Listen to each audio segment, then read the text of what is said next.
Lovely afternoon to you. Thank you very much for joining us. This is Nationwide, reaching you from Abuja. I am Ruth Aguele. Let's begin with an update on coronavirus. The increase in spread of the coronavirus pandemic in countries has prompted Nigeria to review the country's case definitions. Equal to that, 3 new countries comprising France, Germany and Spain have been added to the existing list of 5 high-risk countries with widespread community transmission. Minister of State for Health, Dr. Olorunimbe Mamora, announced this in Abuja when he updated the media on Nigeria's COVID-19 status. Let's now join health correspondent Rabi Abdallah, who is standing by for more on this. Well, it's been so far so good for us as a people, talking about the status of COVID-19 in Nigeria as a country. As you are aware, there was a suspected case in Enugu which turned out to be negative. However, the Minister of State for Health had warned against complacency, meaning that we should not rest on our hours as a country. Everybody should be alive to his responsibility. And still on a good note, Nigeria, as you're aware, had earlier on, issued a travel advisory on 5 COVID high-burden countries of China, Italy, Iran, South Korea, and Japan. It has reviewed that at the moment, increasing it to 8. And the 3 additional countries are Spain, Germany, and France. And as you also know, Nigerians are constantly being advised against misinformation. And the briefing today also dispelled rumors revolving around the fact that COVID-19 does not affect the black man. It turned out not to be so because the Minister of State for Health dispelled that rumor, meaning that the virus simply doesn't know colors, whether you're an African, whether you're black or Caucasian. So that's it. So people are said to be speaking out of ignorance in that regard. It's back to the studio. Many thanks, Rabi. Ignorance is certainly not an excuse, but prevention will always be the best cure. We'll definitely continue to give you updates on that. But let's move on. The World Health Organization has used Nigeria as a case study on how best to handle the spread of coronavirus across hard-hit zones. Executive Director of WHO Health Emergencies Program, Michael Ryan, made this known while addressing pressmen at a coronavirus response conference in Geneva, Switzerland. He pointed out to that after Nigeria confirmed its first coronavirus case, precautionary measures were taken to ensure that the spread was curtailed. Ryan lauded Nigeria for establishing a 100-bed isolation unit within 48 hours of the first report.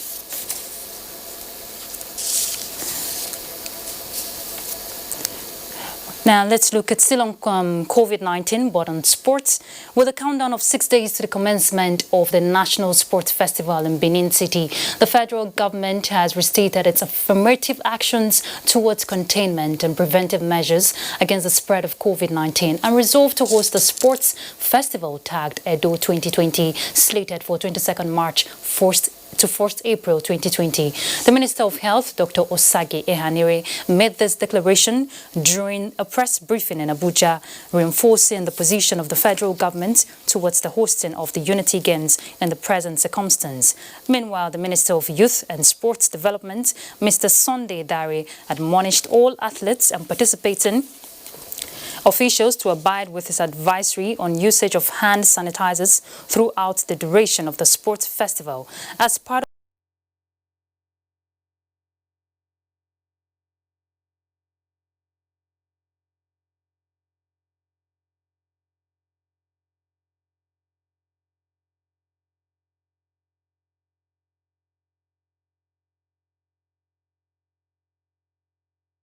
of Science and Technology, President Muhammadu Buhari stated this while declaring open this year's Science and Technology exhibition taking place in Abuja. He says the greatest resource Nigeria has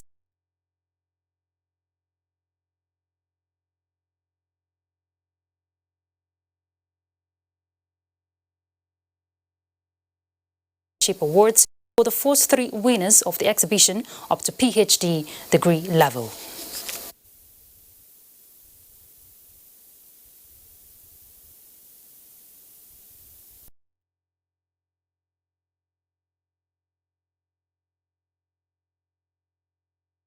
2020, enhancing the growth of a diversified economy through science and technology. This is coming at a time when the nation needs science and technology to produce locally many of those things we import from abroad. It is heartwarming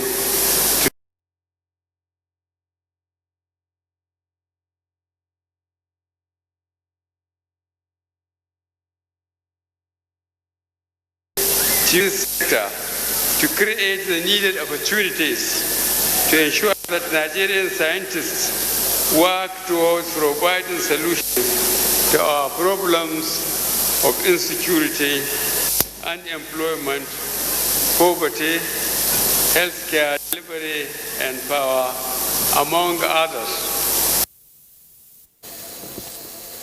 You're still watching Nationwide. We want to pause for some messages. We're back shortly, so stay tuned. Africa is a land of opportunities. There's no better time to be and become an entrepreneur in Africa. When I got my seed capital, it was just an idea.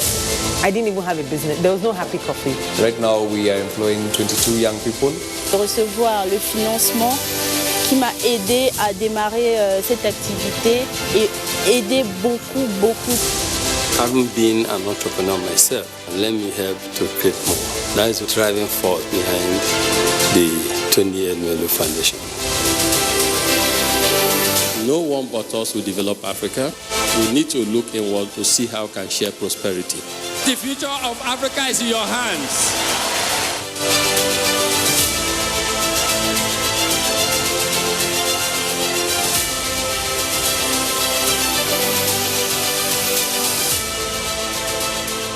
Coming on April 2nd, 2020, in the capital city of Abuja, the Ivory 8 Ball, a life-saving fundraising event featuring music and arts in aid of skin cancer patients with albinism.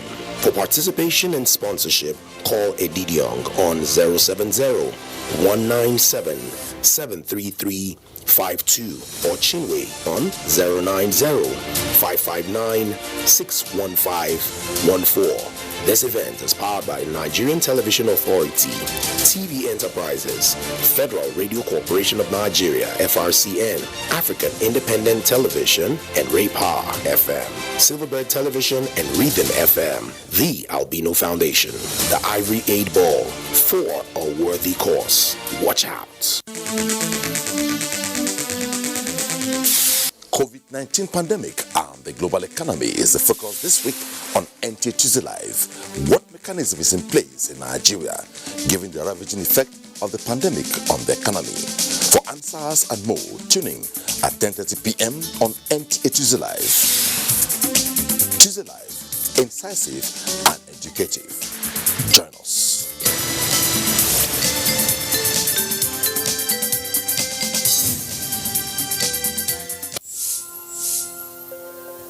My name is Balaunti. I'm the Managing Director of Petroleum Product Marketing Company, a subsidiary of NNPC. There are significant price discrepancy between Nigeria and its neighbors across Africa. There's a discrepancy of between 150 to 250 naira. That creates an incentive for arbitrage, whereby smuggling triumphed by taking petroleum products across the neighbors so that they can be sold at higher price. While the smugglers are making the money, Nigeria is paying for it. And that payment is distorting everything that we do in terms of planning, in terms of our ability to fund, and thereby taking money that is meant for development. The introduction of this Operation White will have a reduction of close to 6 million liters on daily basis, which if you take an average of 150, translate to a saving of over 1 billion naira every day. That is the benefit of Operation White, and we have started seeing the great benefit.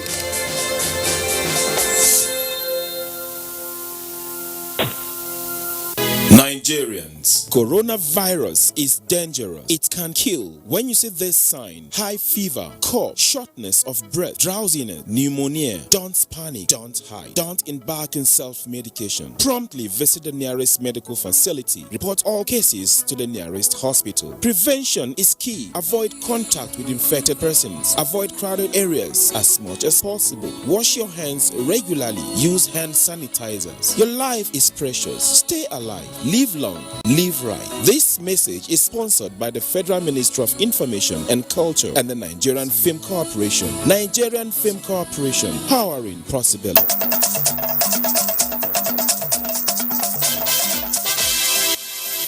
Many thanks for staying with us. President Muhammadu Buhari commiserates with families who lost loved ones and all those affected by the explosion in Abule-Ado, Amuwo, Odofin local government area of Lagos State on Sunday. The president, in a statement by his senior special assistant on media and publicity, Garba Shehu, says he received with deep sadness the news of the unfortunate incidents which caused loss of lives and property. A misfortune of whatever scale anywhere, the president says, is a tragedy to the country. His deepest and profound sympathy goes to the victims, their families, government and people of Lagos State.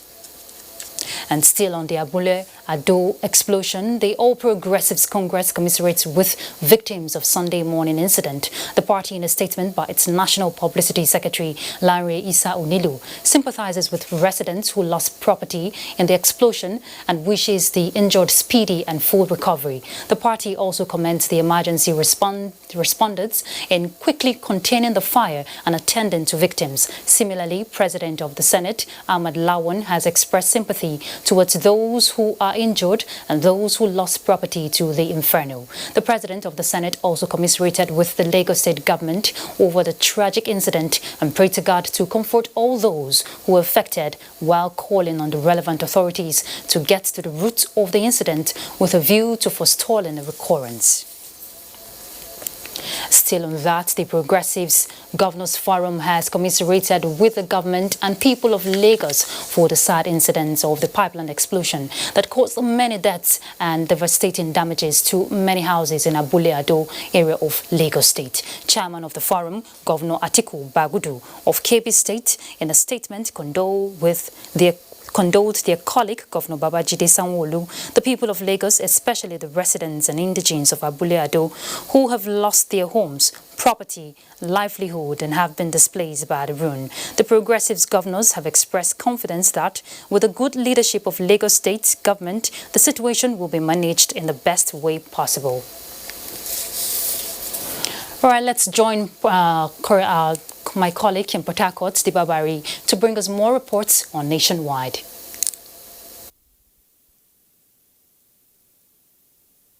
Port Harcourt. The University of Port Harcourt Teaching Hospital has debunked rumors making the rounds concerning the alleged patient of COVID-19 referred to the hospital. Ijoma Ogweke has the report. Since the outbreak of coronavirus in the country, with 2 confirmed cases in Lagos and Ogun State, the Rivers State Ministry of Health and other relevant authorities are leaving nothing to chance to check the spread of the virus to Rivers State. Rising from a press briefing by the University of Port Harcourt Teaching Hospital concerning the rumor making the rounds on alleged patients of COVID-19 referred to the hospital. Professor Prince Will Stanley, Chairman Medical Advisory Committee of the University Teaching Hospital, is here with me to clear the air on this issue. Thank you very much. I am here to tell you that as far as we are concerned, there is no confirmed case of COVID-19 within Rivers State and none in the confines of the University of Port Harcourt Teaching Hospital. If there be such a case, it's only the Commissioner for Health in the state, the Rivers State, Professor Chike Princewell, that will be in the place to make this announcement and communicate same the Minister of Health.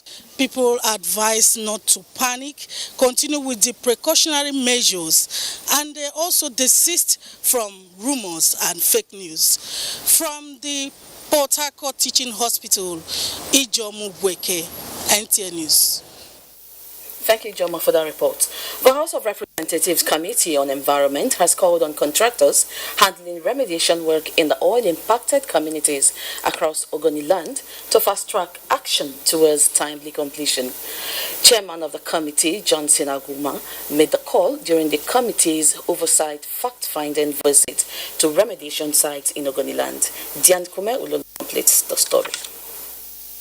The technology adopted for non-complex polluted sites where remediation is on at the moment is the creation of biocells. This involves the excavation of contaminated soil and in turn subject them to treatment. This treatment allows microorganisms to degrade the contaminant to the level that is good enough for the soil to be returned to its original texture. The visit by the Committee on Environment is to appraise the level of ongoing remediation work at various project sites. The money for this project is available. So whatever delay that is happening now, I am only encouraging or advising PrEP to see how they can increase the speed. We are reviewing our processes to ensure that there is speed. They spoke about water.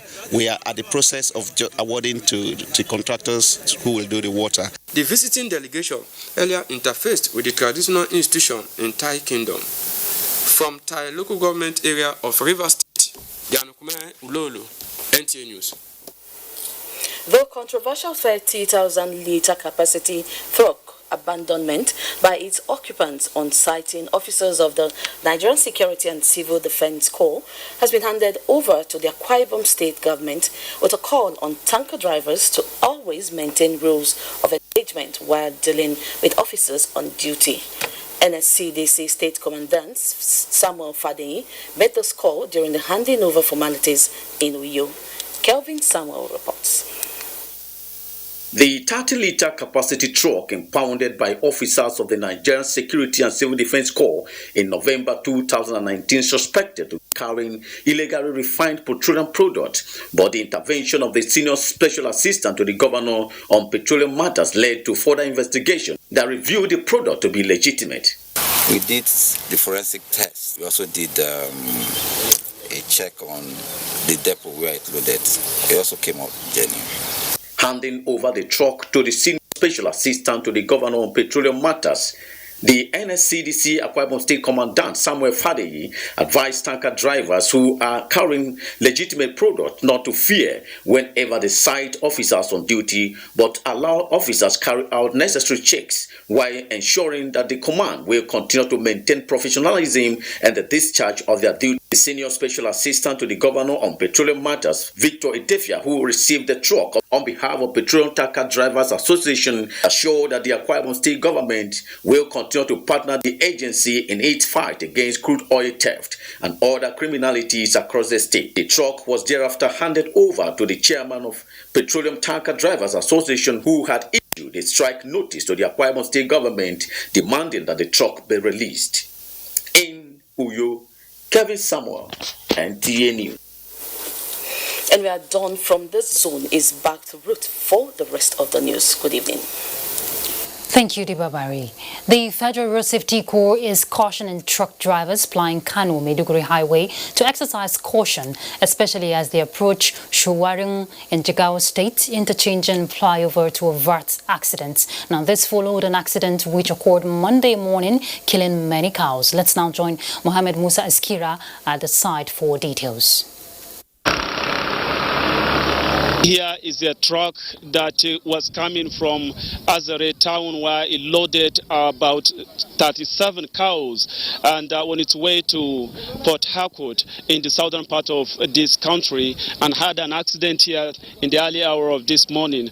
About 37 cows were on board actually. Eyewitnesses here are saying that the vehicle was overspeeding and that when it came to this bend, it could not maneuver the story to take its berry, and so the accident happened.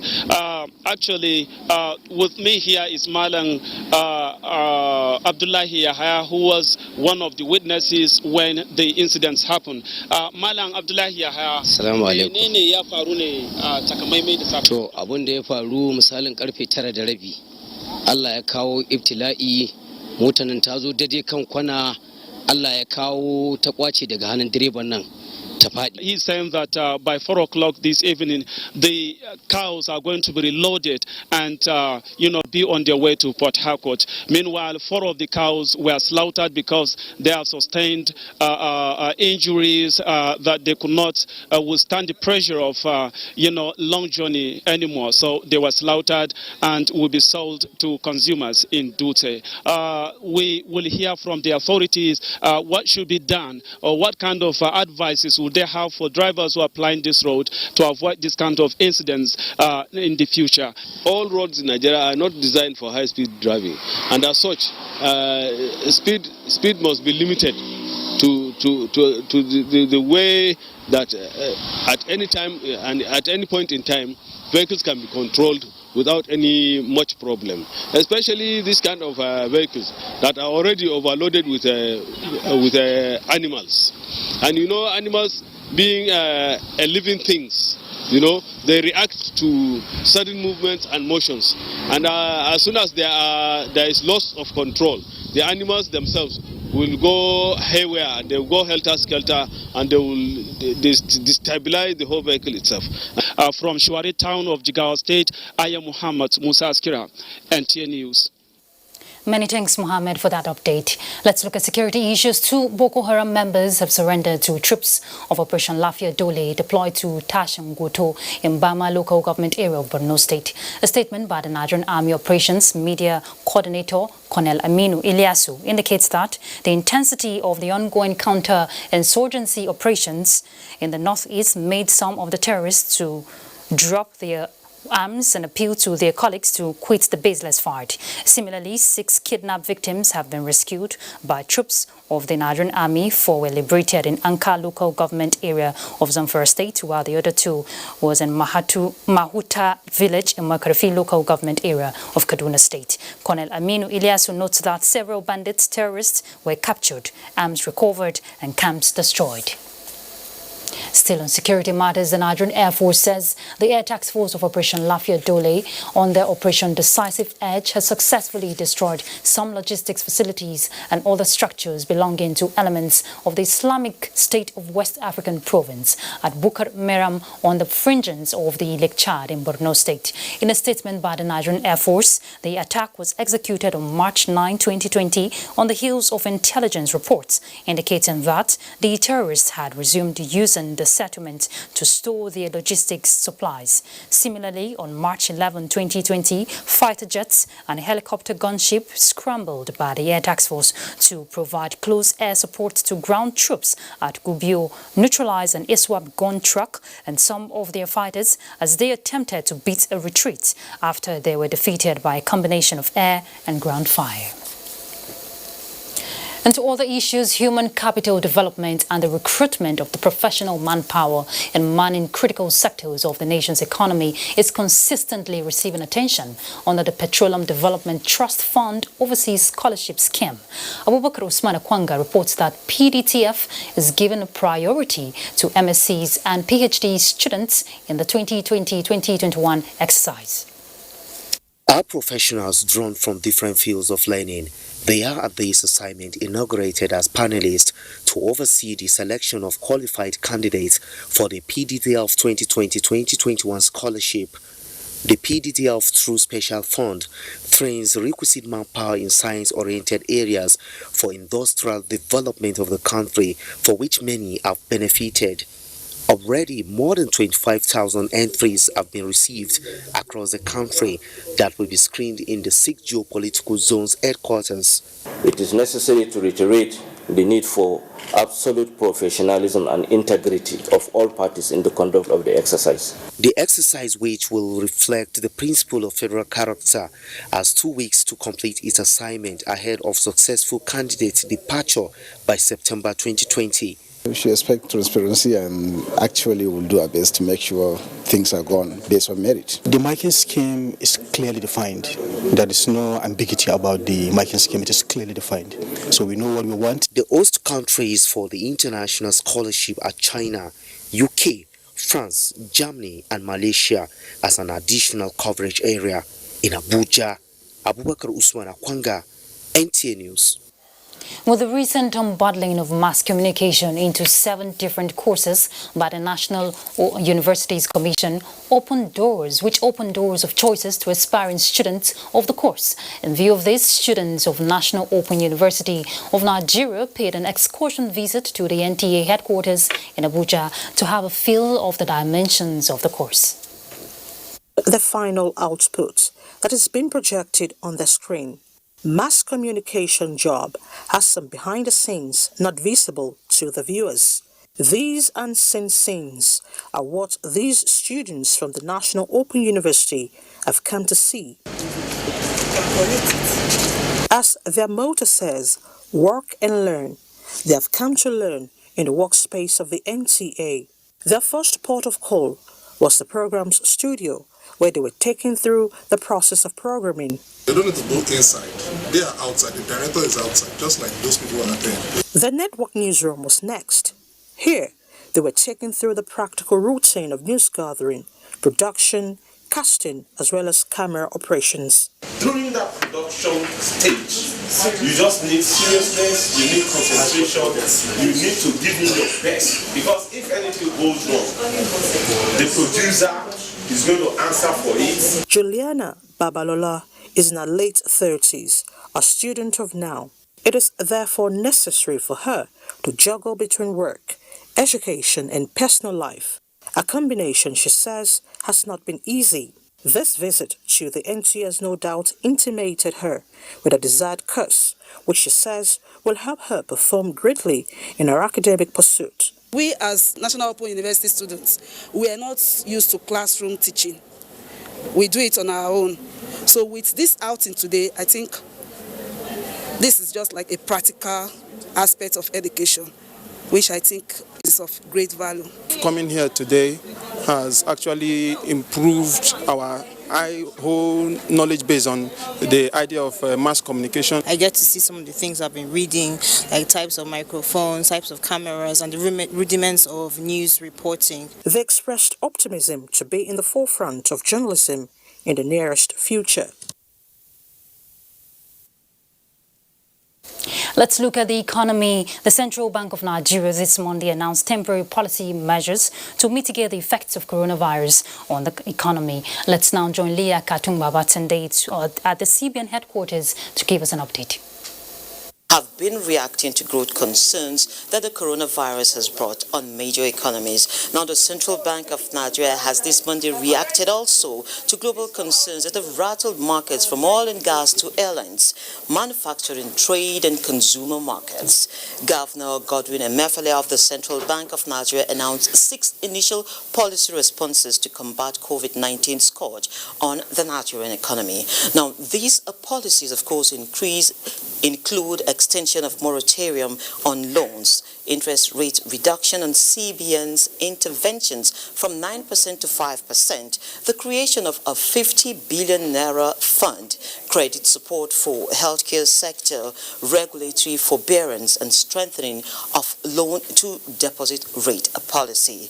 Because of the drop in revenues to companies that may be or that will be directly adversely impacted upon by this COVID health crisis and economic crisis, because their revenues will drop, that we are saying if your loan was initially meant to be a, say, 3-year loan, where, for instance, you were paying on a monthly basis, say you took 10 million naira, you are paying, say, 100,000 naira as repayment, or a 3-year loan.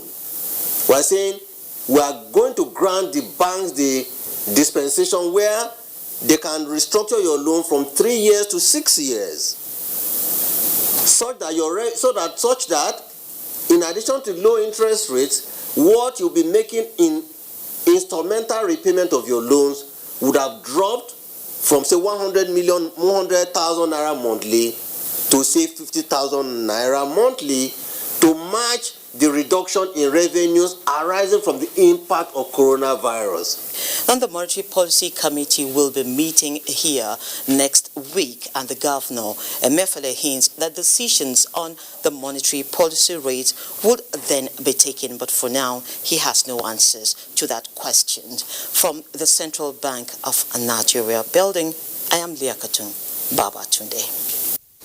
Many thanks, Leah, for that update. Foreign relations experts have advocated international cooperation and synergy in tackling the COVID-19 as against the unilateral efforts by countries, which they indicate might prolong the pandemic. While commending Nigeria's effort in tackling the outbreak, guest on NTA's Good Morning Nigeria observed that no country is truly safe until the pandemic is over.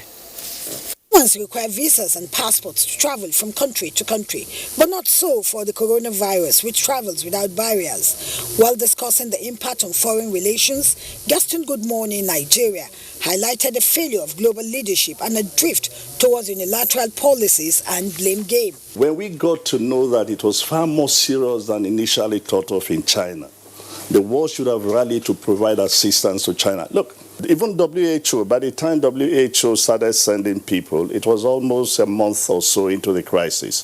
We still need to learn how to cooperate with one another because the world is closely related. We are interdependent. If the supply chains are affected as it is today all over the world, this is why you are having panic buying, in a number of countries. And if it happens here or in Africa, we are also going to experience the same shortages. This is human issue. It is not only Iranian or China or Italian or European or African issue. This is human issue. For a population of Birmingham, which is just about 1 million plus, we already have 6 cases in this city. And then compared to, a population like, Lagos that have over 20 million and you just have 2 cases. So it's kind of scary here. People are really afraid. The panic is really increasing every single day. Like many universities across the UK are taking some very good steps to try to see if they could switch from live lectures to probably online lectures. While noting that Nigeria's efforts at containing the coronavirus is attracting commendation in the Committee of Nations, the guest wants the African Union to leverage on the trend for common policies that will further strengthen diplomacy. My own perspective is that AU, because we are not the epicenter, we should now come together. We shouldn't do it. I think Ghana has imposed ban, South Africa too, Nigeria has not. We should now come together and take a decision to protect our continent. The public was advised to manage anxiety to avoid mental breakdown, as is already seen in scenarios of panic buying in Europe and other climes. In Abuja, Lydia Sampson, NTA News. And still on tackling the spread of COVID-19, especially for us in Nigeria, let's now join via Skype Live the Director General of West African Health Organization, Professor Stanley Okolo in Burkina Faso. Thank you very much, Professor, for joining us. Thank you very much. I hope I can speak very well. Yes, I can hear you. Now, can you briefly give us a situation report for the curtailment of COVID-19, especially in the West African region?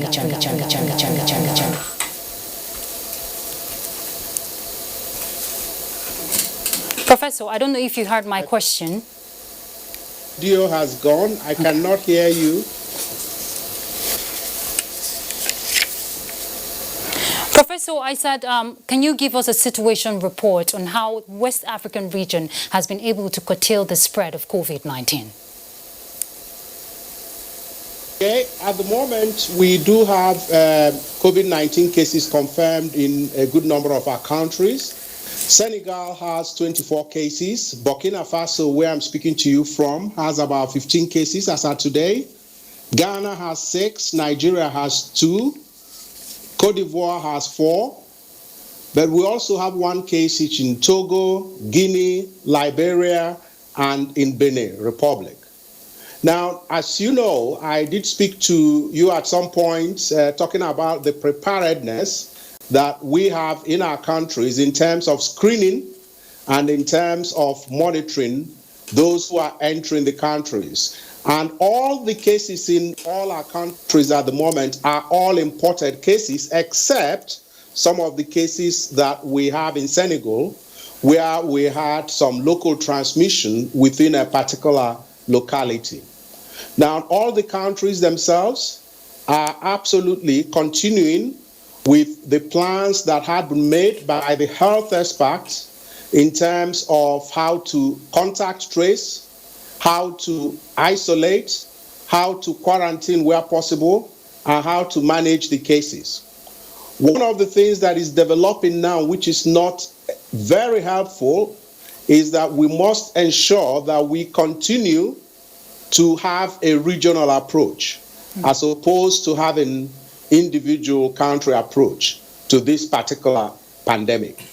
So what sort of collaboration exists between this region, especially when we're looking at laboratory network and surveillance data?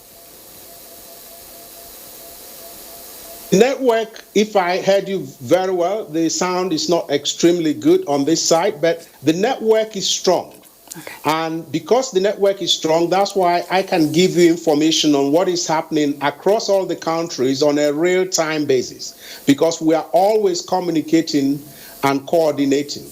At the moment, one of the things that we're doing from my organization is to try and secure some more contingency stock, which we are sending to the countries, not only in terms of diagnostics, but in terms of personal protective equipment.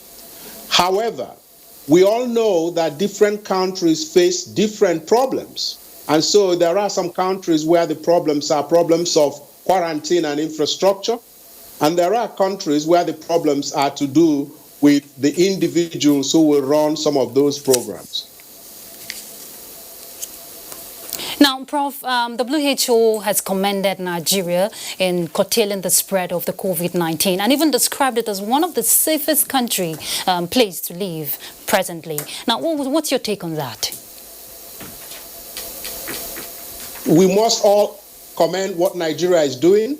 And as you can see, Nigeria is following on all the particular standards that have been agreed, both regionally and also the international health regulations as set up by WHO. Nigeria has not closed its borders because of coronavirus. Rather, it has strengthened the monitoring and surveillance at all borders, not only airport, but sea and also land borders that are open. And we must commend that. But also, it is really important the fact that Nigeria has now activated the emergency operating centers in not only Lagos, where the initial were, but also in all the other states. And what these EOCs do, the emergency operating centers, is that they are there as points of contact and also points of surveillance, so that you have within the states themselves activation of the practices and of the preparedness and programs that had already been drilled and that have been rehearsed for quite some time. And that is important. That is helping Nigeria. That is supporting Nigeria's efforts. And that is why we all commend it. Yes, and even South Africa took a measure today, putting restrictions on some countries affected. But what are your parting words? There was this fear that if the virus come into Africa, countries with weak health systems may not be able to survive it. But so far, we have seen demonstration of what they can do. So what are your parting words? The critical thing that we should try and do is to come together. And therefore, when we come together, for example, as the region of West Africa, that is when we will be stronger.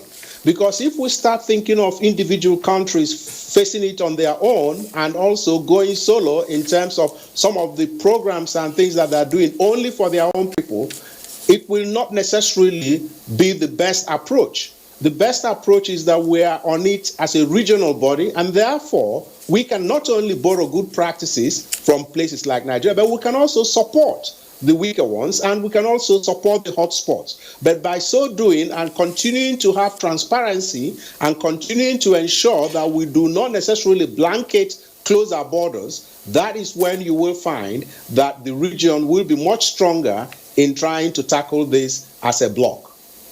Thank you very much, Professor Stanley Okolo, Director General, West African Health Organization. Thank you very much for your insight. We do appreciate you. All right, let's look at the judiciary. The Nigerian judiciary is taking concrete steps to deepen the competence of its judicial officers for more efficient delivery. It is in furtherance of this that judges and cadets in the country are undergoing a refresher training course in Abuja to be abreast of recent innovations in the administration of justice. Let's hear from Olabode Arewa. Justices Amina Aliu and Vincent Nwacho are judges of the Kano and Ebonyi State High Courts. They are some of the judges participating in this refresher course aimed at promoting uniformity and efficiency in the quality of justice delivery in Nigeria. They tell us certain things in vogue, how to take care of ourselves, so that this job will be done the right way. The workshop, organized by the National Judicial Institute, is re-evaluating standards of performance by the judges. Democracy thrives upon strict adherence to the rule of law, speedy dispensation of justice, and fair conduct of cases with a view to ensuring that justice is not only done, but must be seen to be done. For the Chief Justice of Nigeria, Justice Ibrahim Tako Muhammad, the virtues of competence, uprightness, and fairness remain the ingredients that would sustain a judicial officer in the performance of his duties. Judges are enjoined to ensure the protection of human rights. In recent times, the Nigerian judiciary has held a series of workshops to bridge gaps and embrace current trends in legal practice, expected to, among other things, rebuild the confidence of the citizenry. The National Judicial Institute believes that refresher courses such as this would serve to reinvigorate the passion of the judges and cadets to their duties on the bench. For the National Judicial Institute, Abuja, Olabode Arewa, NTA News. Let's take a pause from this end as we join Zulay in our Kaduna Network Center to bring us more reports on Nationwide.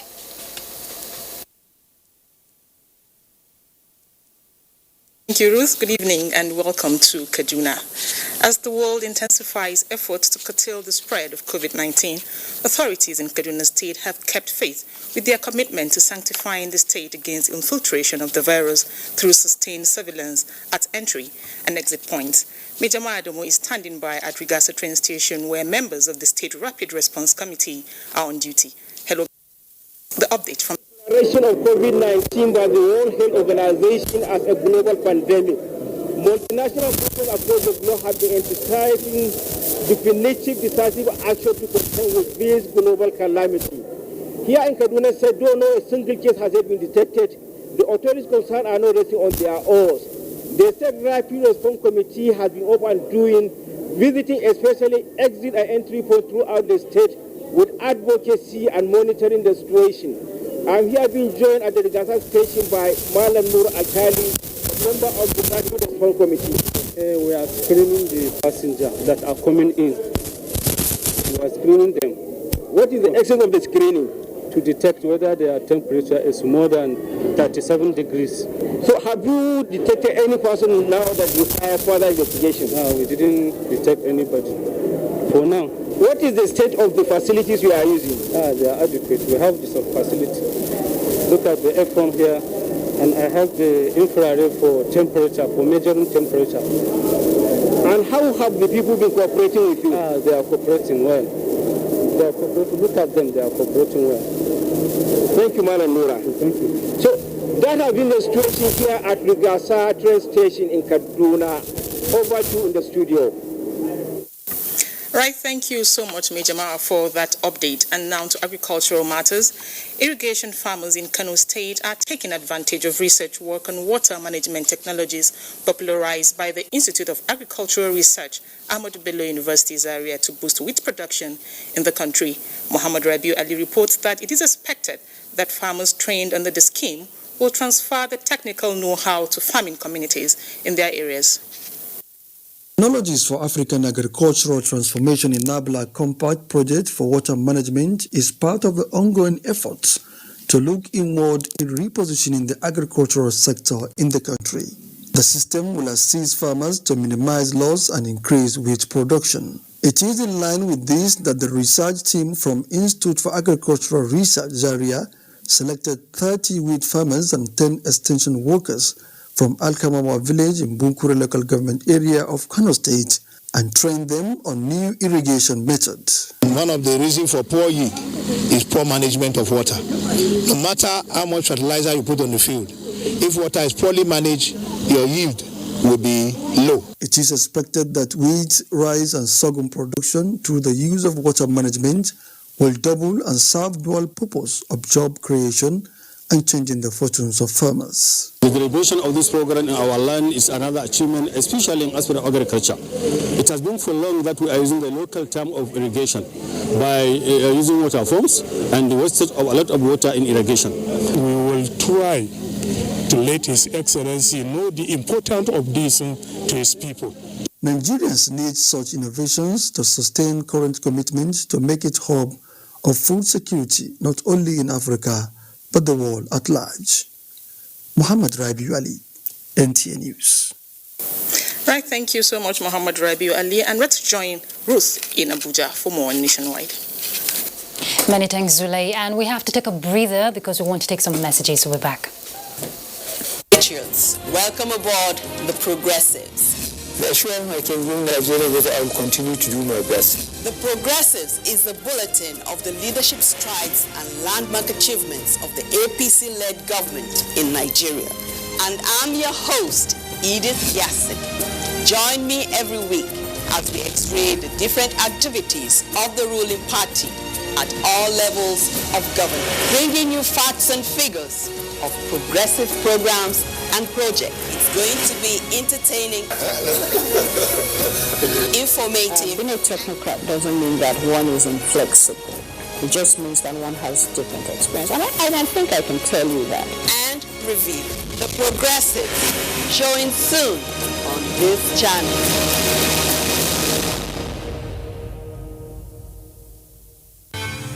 Some of the girls were having difficulties in their academics, and they now decided to ask us to help out, and we've decided to teach them other things, other skills.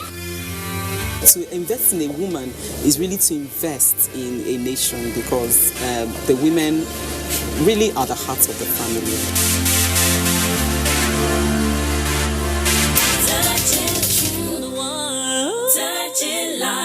Engineering skills and technology define the quality of television transmission output. Training and retraining of appropriate personnel on the management of modern equipment is therefore a key competition strategy in the dynamic television industry. NTA TV College, Jos, invites relevant desk officers to special engineering courses as follows. 1-week course on audio engineering, operations and maintenance. Date 20th to 24th April 2020. 1-week intensive course on electrical power, earthing, lighting, uninterrupted power supply UPS, inverter and solar system. Date 1st to 5th June 2020. 1-week intensive course on studio broadcast equipment and outside broadcast operation. Date 15th to 19th June 2020. 1-week course on new technologies, optical fiber, IP technologies, automation storage and wireless technology. Date 10th to 14th August 2020. The venue for all courses is NTA Television College, near Old Government House, Rayfield, Jos. Course fee 40,000 naira per participant. Accommodation inclusive. For more inquiries, please call 0803-314-4383 or 0806-980-9807. NTA TV College, Jos. Training you to be the best you want to be.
Many thanks for staying tuned. And we hear market sensitization on coronavirus continues in Ibadan. Let's get the details as we join Larry in our Ibadan Network Center. Thank you very much, Ruth, and welcome to Ibadan. Convinced that marketplaces remain highly volatile to the spread of coronavirus disease, the Oyo State Directorate of the National Orientation Agency, NOAA, has extended its sensitization campaign to major markets in Ibadan, the Oyo State capital. Funke Bidamiton was at the campaign to the ever-busy Ogunpa Provision Market and brought back this report.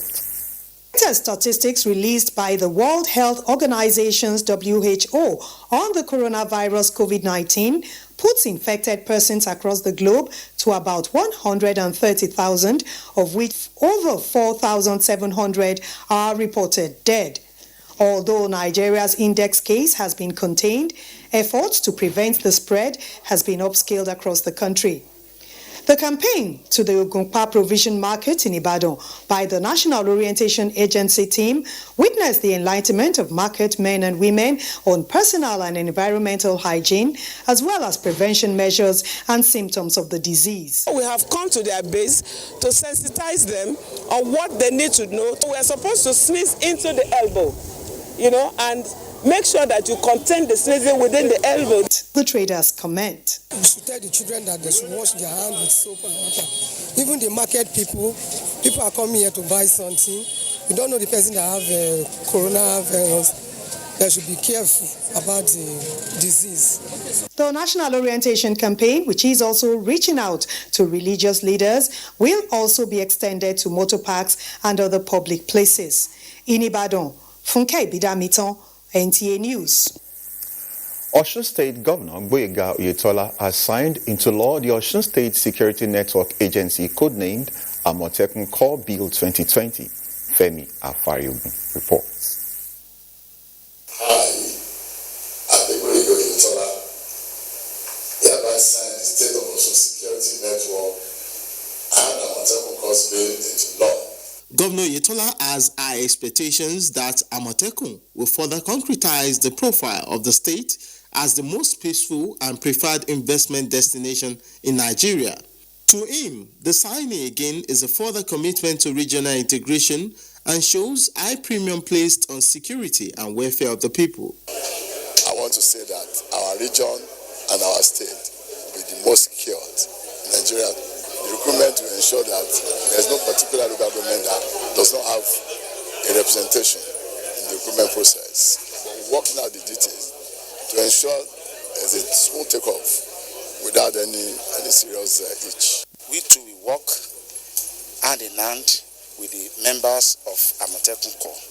Amotekun was launched in Ibadan on January 9 this year by the 6 Southwest governors in a swift response to the security challenges facing the region. In Osogbo, Femi Afariugun, NTA News. Those were the stories from Ibadan. Nationwide continues with Ruth in Abuja. Many thanks, Larry. Let's look at sports. The 20th National Sports Festival in focus. Let's have the details with Kene Ima Abudike. It will be recalled that in a meeting with officials of NTA led by the Executive Director Marketing, the Deputy Governor emphatically announced NTA as the host broadcaster of Edo 2020.